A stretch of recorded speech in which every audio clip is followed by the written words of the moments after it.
In the previous video, we discussed the different volume-based targets you could aim for depending on who is performing your reviews. Now, we will take a look at some practical examples with different types of review setups. All of the examples are based on a support team that handles around 1,000 conversations per week. In the first example, we will see that the main purpose of the review program is to provide support reps with feedback and help with their development. And with 2 managers performing the reviews, it makes sense to set a grading target around a fixed amount of tickets per support rep.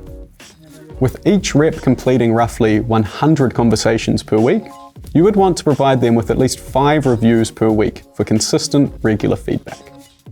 With 2 managers performing the reviews, that would equate to 25 reviews per manager per week.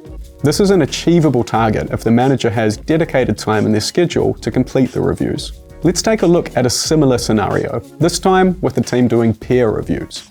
Again, it would make sense to have a fixed number of tickets as a target. Support reps would only need to review 5 conversations per week to pull off the same amount of total reviews as the 2 managers in the previous example. Finally, let's look at the same scenario, this time with a dedicated QA specialist. With only 1 dedicated reviewer, grading a specific percentage of your total support volumes, for example 10%, becomes a real possibility. In this example, grading 10% of total volume would equate to around 100 reviews per week.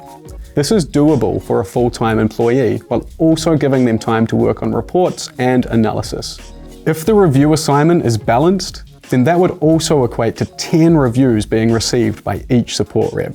Now that's a good amount of feedback to be receiving each week, don't you think? Finding a target that is consistently achievable for your team is the perfect starting point. And remember that you can always increase your review goals over time. As a rule of thumb, if your goal is to have a detailed overview of how your department is performing, then try to get as close as possible to reviewing 10% or more of your total support volume. For some teams, increasing grading targets to 10% or higher simply won't work with the setup that they have. To help you set an achievable review target, I am joined by Klaus's data scientist Mervi for today's tip of the day. Not every conversation needs to be reviewed. Not all conversations are created equal. By analyzing millions of conversations, we found that on average, 35% of the conversations can be considered completely ineligible. These are conversations where agent doesn't say anything, customer doesn't say anything, they have bot messages only or spam. Klaus can help you remove these conversations and make your review process much more effective. For example, if you keep the review target the same 100 reviews and ignore 35% of the ineligible conversations, you can increase the review ratio to 15% by reviewing 100 tickets out of 650. Or if you stick to the 10% review goal and knowing that 350 of the conversations are not worth reviewing, instead of reviewing 100, you can just do 65. Make sure to focus on the conversations that matter. Thanks, Mervi. A final thought before setting your grading targets should be, is it scalable? If your business and support teams are likely to grow over time, you should already think about how this will be reflected in your review goals. Your managers may currently be able to review 5 tickets per support rep, but if their teams double or triple in size, will they still have the time to do so?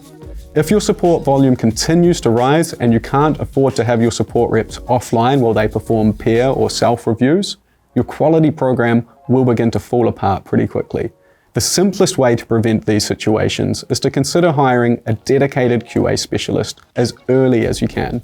Join us next time when we dive into which rating categories you should use when performing your conversation reviews. Thanks for watching. How do cats get over a fight? They hiss and make up.